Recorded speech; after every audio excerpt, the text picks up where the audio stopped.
Hello and welcome to another episode of the Agency Leadership Podcast. I'm Chip Griffin. And I'm Gini Dietrich. And I'm going to talk about what your role should be on this podcast and what my role should be Awesome. on this podcast. I can't wait. Right after this.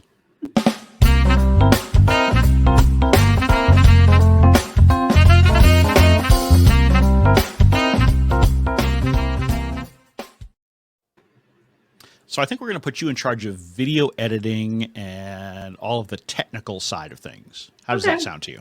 Great. No problem. All right, cool. What should I do then? You should do promotion and distribution. Oh, okay. All right, sure. Okay.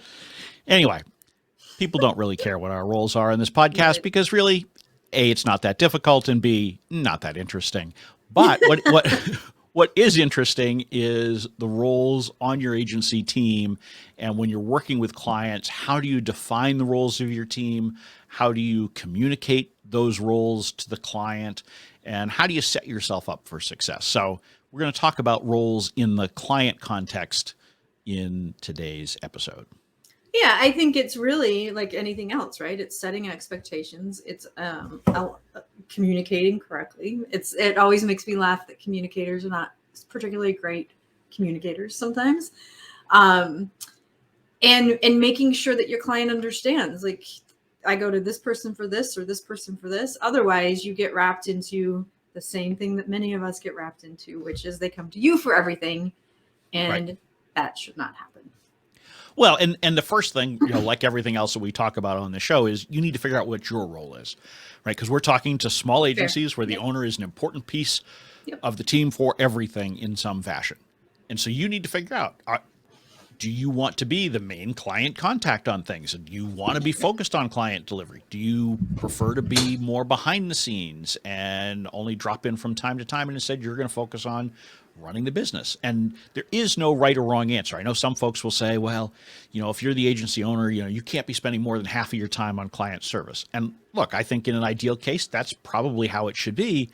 At the same time, if that's not what you like to do, then you should change that, right? I mean, again, what I always say, why bother owning your own business if you can't define your own job? I mean, it's nuts that you just look at someone who said, well, as an owner, you should spend 50% on client service, 25% on business development, and 25% on administering the business. And that's the way it should be. And if you hate business development, you don't want to spend 2.5% of your time on it, let alone 25. Right. Maybe you love client service, and so you want to spend 3/4 of your time on it and doing just enough to keep things going as the owner. However you want to structure it, that's up to you. Yeah, I have maybe told this story before, but when probably about 5 years into my agency life, I had a business coach who said to me, and it was so poignant at the time that I remember where we were sitting, I remember it all, because he said to me, would you rather be really good at growing a business or really good at communications? And when he asked me that, my immediate response was, I want to be a really good company grower. That's what I want. Like, this is why I've started the business, and, that's what I want. But after time and after reflecting on that, I realized that's not what I want. I don't want an agency with 500 employees, and I don't get to do the work, because part of the reason I went on my own is because I love the work, and I wanted to do the work in a way that was meaningful and measurable for clients. And I can't do that if I'm running an agency of 500 people. So I think you have to understand what it is that you really want and be really honest with yourself. And it's okay if you don't want to run an agency and build it to 500 people or 50 people or 20 people. That's fine. Sure. If that's what you want. Right. If that's what you want, do it. But if that's not what you want, then figure out what it is you want and build the business around that. Exactly. And if you don't have that clarity about the role that you want, the work that you want to be doing day in and day out, you're never going to be able to build the agency that you're looking for, because it has to start with you. I mean, we've talked in the past about the importance of focusing on yourself first from a financial standpoint. You need to focus on yourself first from a what you do standpoint. And so when I talk to an agency owner says that they're frustrated with, how busy they are, or the type of work that they're doing every day, or, I'm like, well, then what's your plan to change it? Right? it's not just go hire some more people. It's not just, raise your rates or something like that. You really have to figure out how you want to spend your time and then build the rest of the team around that. I may have also told this story before, but I think it's a really good example of exactly this. So Andy Christodina, who is here in Chicago, many people know who he is because he's a speaker and he's really smart and he's a great content marketer. But he and a friend of his started a web firm many years ago, and they're co-founders.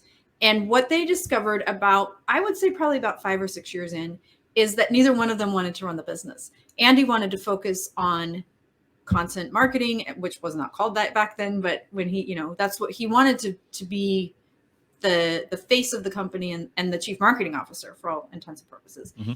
And his business partner wanted to develop websites, but they were left with a gap of who runs the business. So they hired a CEO. They sat down together and they said, this is what we're going to do. And I think they had to save for a couple of years to be able to do that. Mm-hmm. And so, but they finally got themselves to a point where they were able to hire a CEO because they knew neither one of them wanted to do that, but they needed somebody to do that. And now they're, a thriving, growing business. And certainly the CEO gets some equity and all those kinds of things. And, they've given up some ownership because of that, but they're mm-hmm. allowed to do the kinds of things that they are passionate about and enjoy doing. Yeah. And what I love about that is they got that clarity around what they wanted their own roles to be. Right. And then came up with a plan to get there. It's not you. And as you say, it took some time to do it. It's not, you don't just snap your fingers and all of a sudden, if I would prefer not to do client service, I can't just snap my fingers and be out of it overnight. It's a transition process. Right. But if you don't know that's where you're trying to go, your odds of getting there are really, really small. Really small. When I decided, when I had this epiphany of my own, I hired a second in command. And it took about 2 years of transition with current clients. It was easier with new clients, right? Because we could just put her in front of them and it was fine. But with current clients, it took us about 2 years to transition me out. And we developed a process and we worked through that process. And, in some cases, I was a little impatient because I wanted to be going on and doing what I wanted to do. And 2 years is a long time. But in the big scheme of things, when I think back on that, and that was almost a decade ago by now, geez, that's crazy. 2 years in the big scheme of things wasn't a big deal. And now because we crafted that process, it's easy, right? It's not. And actually, people will pay more to have me in the room. They'll pay right. more to have my brain in their strategic sessions. They'll pay more for those kinds of things. So, and that's because of how we set things up. So it's not something, like you said, you can't just turn on the light switch and have it done. But it is something that you should be thinking about and plan for so that you can get it done. Yeah, and it's incredibly doable too. And I think there's this real apprehension that a lot of owners have where they think, I can't extract myself from this because the clients are expecting me to be there. And in the short term, they're kind of expecting you to be there, but only because they relate the work that's being done to you. Right. If you start to extract yourself from that process and they continue to get the work, they continue to get the results, they don't give a rat's you-know-what if you're showing up. I mean, maybe they like you and so they'd like to socialize with you once a month, once a quarter, whatever. Cool, whatever. I mean, give them that. But it's not that they are so wed to you doing the work. In fact, there was an agency owner I was working with recently who was very concerned about having other people do writing that the clients, thought that she was doing. Well, they don't care. It's the quality of the writing, right? Yeah. It's not like they're sitting with you and watching you write. Right. So, I mean, there are certain things that you can't have someone else do transparently or opaquely or, whatever, behind the scenes. Mm-hmm. Now we don't want to use fancy terms that I'm confusing myself over. Wait, which one is it? Yeah, exactly. Anyway, so there are certain things that can only. I mean, if it's a brainstorming session, you have to be in the room. You can't not be in the room. Right. But things like writing, building a website, designing graphics, all those different things, you don't have to be there. They don't care how it's actually being done. They're never going to see how it's actually being done. You don't need to tell them how it's being done. You just need to give them the results they're looking for. And so I will say that yes, and it's also it also bruises your ego a little bit. And I'm willing to admit that because when it starts happening that they call your team, that clients call your team and they leave you out entirely, you have this weird thing where you're like, yes, finally, why don't they need me anymore? Yes, finally, why don't they need me anymore? So it's this, your ego gets bruised a little bit, I think, but you have to understand that that's what you were working toward. And that was hard for me, because I would be like, oh, she called you directly. Oh, okay. Yeah, maybe I'm weird, but my ego rests easy as long as the check clears. So yeah, fair. If they keep sending money and they're not complaining, yeah, my ego is happy to go sit on a shelf. I got there eventually, but that, like, there was a little bit of a transition for me, for sure. Yeah. I'm good with it. I mean, in fact, one of my favorite things to hear from a client was, we're actually getting better service now that X is working with us. Because, and they would often then add, quickly, well, because we know you were really busy and so you didn't really have the time and that kind of stuff. We didn't want to bother you about it. Right. So yeah. I mean, however they would couch it. Yeah. Okay. Cool. Great. Awesome. That's fantastic. Now I don't have to worry about that. Yeah. Not that I was super worried anyway, because I learned relatively early on in my agency life that you had to let go. Otherwise, you had no possibility to grow and expand, because you'd only be doing all the work yourself. Okay, so we've started with how you need to get clarity around your own role. We started talking about the clarity around team roles, but I think it's really important that everybody on a team, particularly when it comes to a client and their projects, everyone on the team needs to know exactly what their responsibilities are. Yeah. With that, there can be no doubt on your own team who's doing what, because otherwise that leads to balls being dropped, priorities getting missed, etc. Yeah, I would agree with that. And I've mentioned before that I'm having an interesting experience with a client where I'm serving as their chief marketing officer right now. And what I discovered when I went in there is that they all did everything. Everybody on the marketing team did everything. There was nobody that specialized in anything. And everybody did email, and everybody did direct response, and everybody wrote paid social ads. And I was like, no, we can't.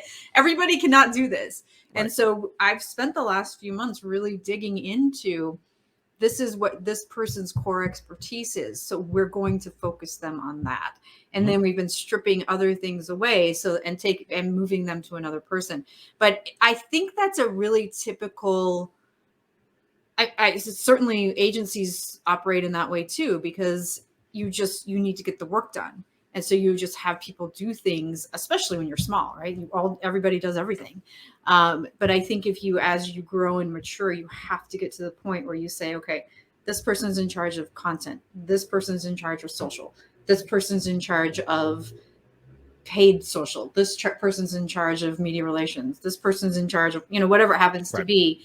There may be some crossover integration for sure, but that's your core responsibility. And then when you're clear about it internally, it's easier to communicate that to the client.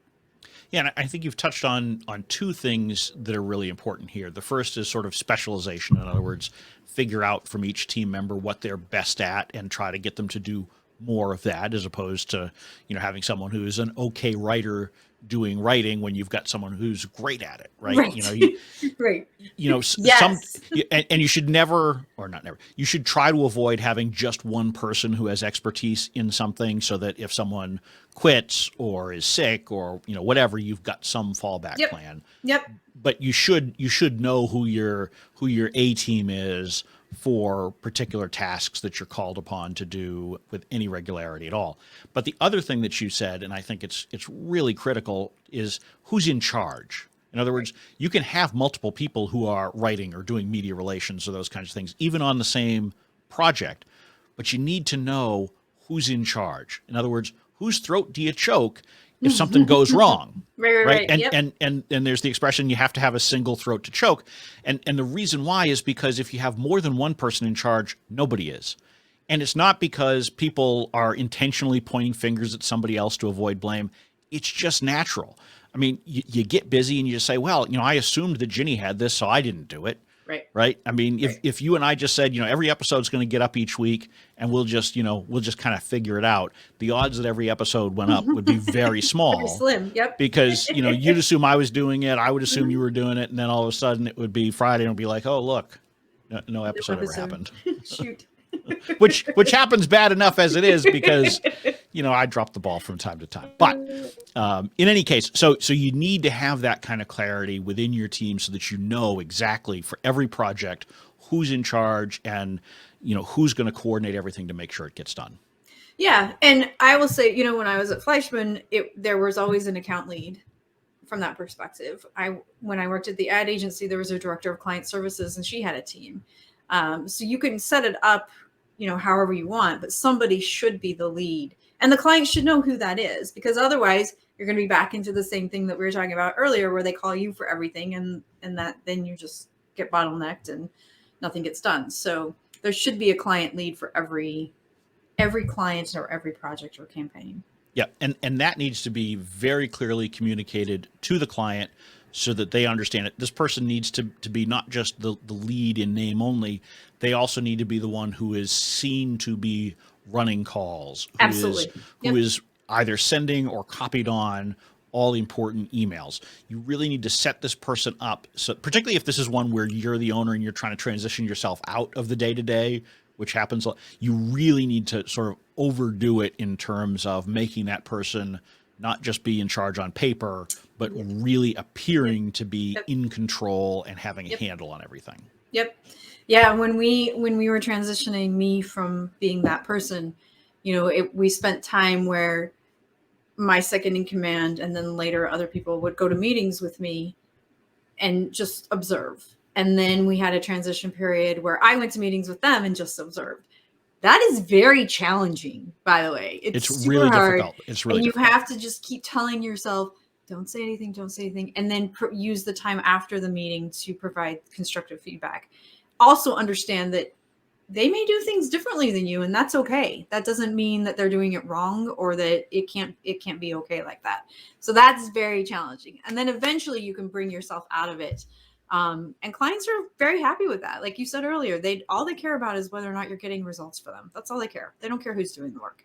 Right. Yeah. And I would agree with you. That is the hardest thing when you're transitioning off as the owner. So hard. Particularly if you're like me and you're never at a loss for an idea, thought, opinion, perspective, whatever, and just like to talk, which you may not have noticed, but I like to talk.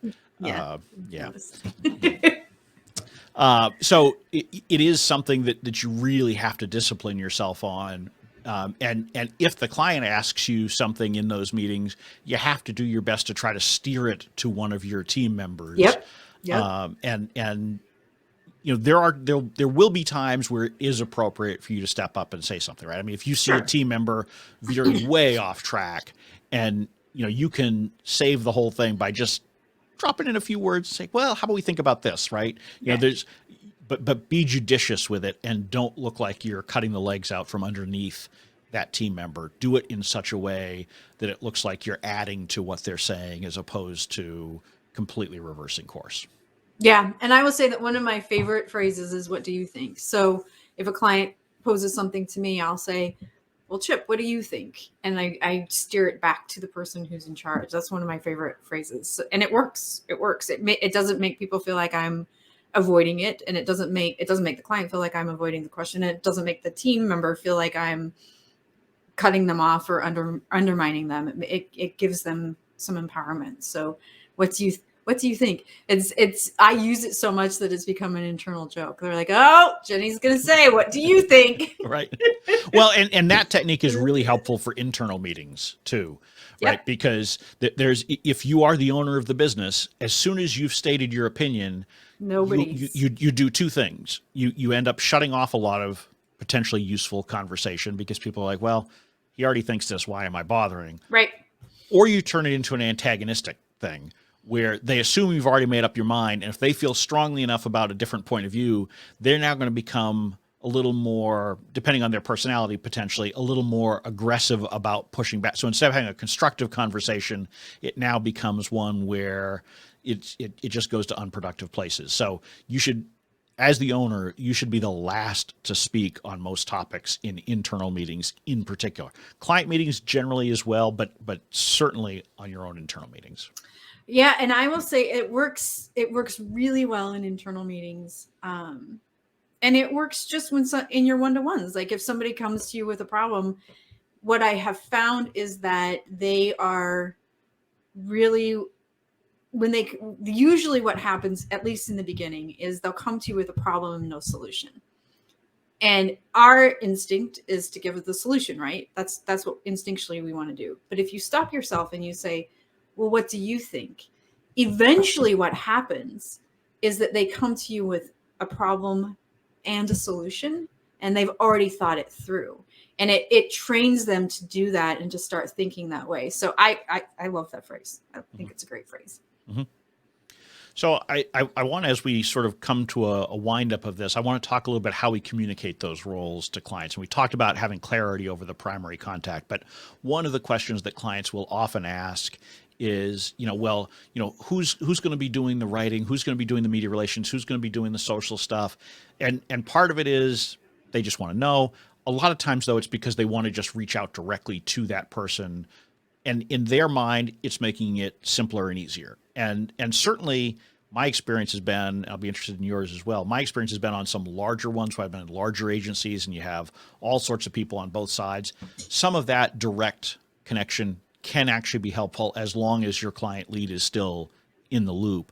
Right. I think for most smaller engagements, the kinds of things that most small agencies are doing where the teams are much more manageably sized on both sides, it's better to work through that primary client contact because it gives you more flexibility on how you deliver the service, how you adapt it over time, and all those kinds of things. And so I generally prefer on smaller things not to be quite as open with the client about exactly how the sausage is made. Yeah, I would agree with that. I have found myself in a situation where we have a client who is like off the charts smart and he has phenomenal ideas, but he also has ideas that can't necessarily be executed or don't make strategic sense, right? And what I found is that he was stressing my team out because he knew, like, okay, well, so-and-so is working on social for me, so I'm going to go to her and I'm going to say, we should do this, this, and this. And they didn't feel like they had the power to tell him he's smoking crack. And I can say to him, you're smoking crack and we're not going to do that. Like, that doesn't make any sense. Yep. Or that's a great idea. Let's figure out how to execute it. So I had to have a very candid conversation with him and say, look, you can't, I am your direct contact. You cannot talk to my team anymore. No more. Because it was stressing them out to the level that they weren't enjoying the work and they were fearful of losing their jobs over it. And so I put the kibosh on it. So I think on smaller things I agree with, and in instances where the client is like, blah, let's just talk to everybody. Right. And there are people like that. Yeah. And you absolutely can and should do this in a way that makes it, feel like it's for good reasons, right? So it's not just, I don't want you talking to now maybe there are some difficult clients where you're like, I just don't want you talking to so-and-so, right? Talk to me. But more often you can say things like, by doing this, it makes sure that we keep them on our internal tracker and that we're making sure that everything's getting delivered on time. And we're making sure that if someone is out, that we've still got you covered, right? So you frame it in a way that there's a benefit to them. Because a lot of times the client will think it's more advantageous to go to the individual. And so you want them to feel like there's value in going to this central point of contact. And so if you're being asked, what role does so-and-so have on the team, I would generally do something in much more broad language where I'll say, well, Chip usually does the writing on this project, but we have a whole team of people that that supports and helps. So it may not always be, right? So you really want to set that expectation so that you can move the pieces of your puzzle around as you need to, as you get a new client, as you've got a crisis going somewhere, as someone leaves.